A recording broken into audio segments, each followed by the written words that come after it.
Well, look at this. You had mentioned this. When Anthony Flew, Yeah. Intelligent Design, he has been one of the three voices of the Death of God movement in the 60s, as a matter of fact.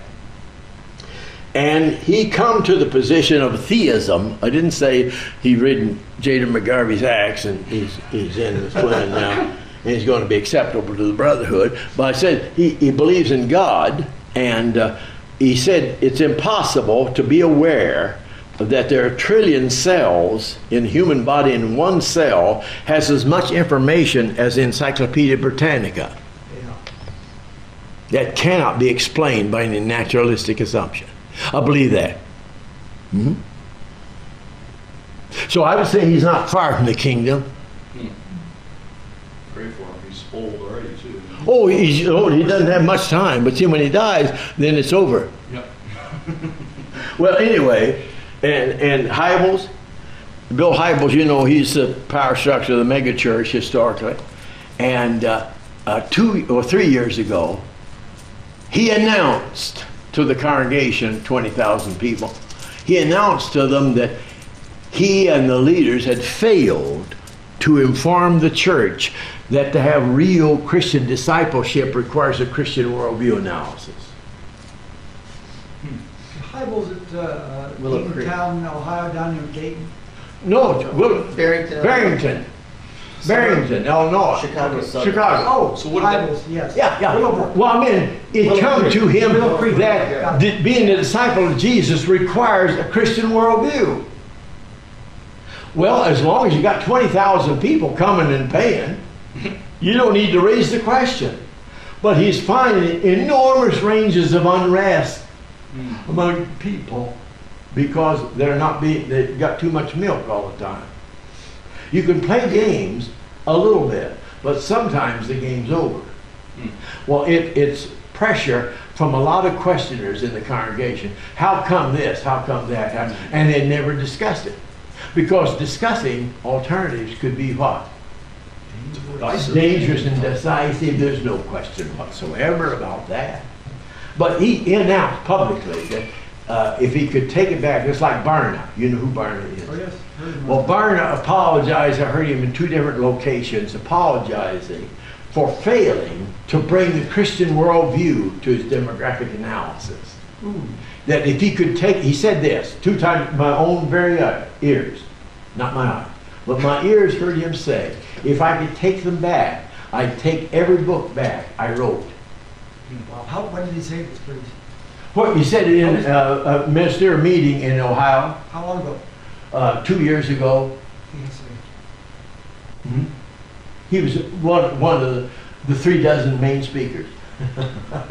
No, but he acknowledged that. See, that felt like a bombshell because all the people that were there are mega church reverends, and they didn't want to hear that. Yeah. But you see, they didn't want to hear it. But here, this man that had nothing to gain and everything to lose in what he does. Just say that. He's honest. Well, I say this is just broadly true. Maybe you don't believe it. I believe Christians should be as honest as anybody. Absolutely. Is that too much? I have a real soft spot in my heart for honest people. And I see people like Anthony Flew changing his position because where the facts led him. Dean Kenyon, who had the world go into his book of chemical predestination. A student asked him a question he couldn't refute. And Now, these 2 examples that further examination, but if no one ever brings that to their attention, see, when you're a pragmatist and it works, they got 20,000 people there and I got 6. Which one's right? If you decided by counting, well, you already know what the answer is, right?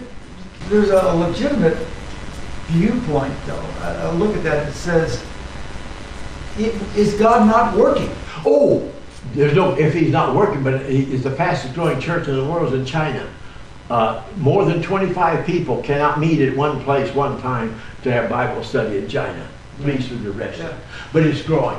Well, they're not encumbered by building. They're not permits. encumbered by staph infection and billion-dollar vast menageries. Yeah. They're committed to discipleship. Just like, again, I use the example, Yeah. my brother was just teaching worldview studies to Myanmar, Burma. Well, these people from another world, another language, understood immediately. Isn't that odd? So I don't believe that you can't understand. I don't believe that.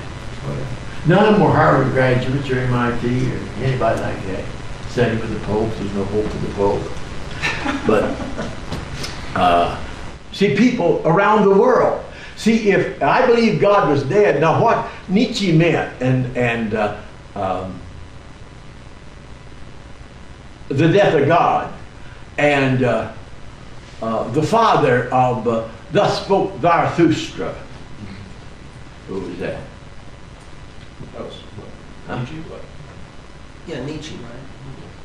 Thus spoke Zarathustra. Oh, no, that's Dostoevsky, isn't it? Thank you. Oh. Yeah, that's right. Now, appreciate it. Now, if I had any reward to give you, I'd give you. Now, what the man came to the marketplace at noon, and he announced, he had a lantern, Yeah. that we have killed God, you and I. God's dead. Amen. Nietzsche takes that mood up, but he didn't mean that there was a God who got sick and died. He meant that God has nothing to do with the world anymore. So when Nietzsche was a Lutheran, and he went to church, but when he spoke of, in his pathology material, he spoke of the death of God. Again, he didn't mean that there was a God that got sick and died. He wasn't making an ontological He statement. was not making an ontological declaration of atheism. He was saying that the God that's been here so long is dead. And it was. If he's not the creator of the universe, he won't survive all those funeral orations.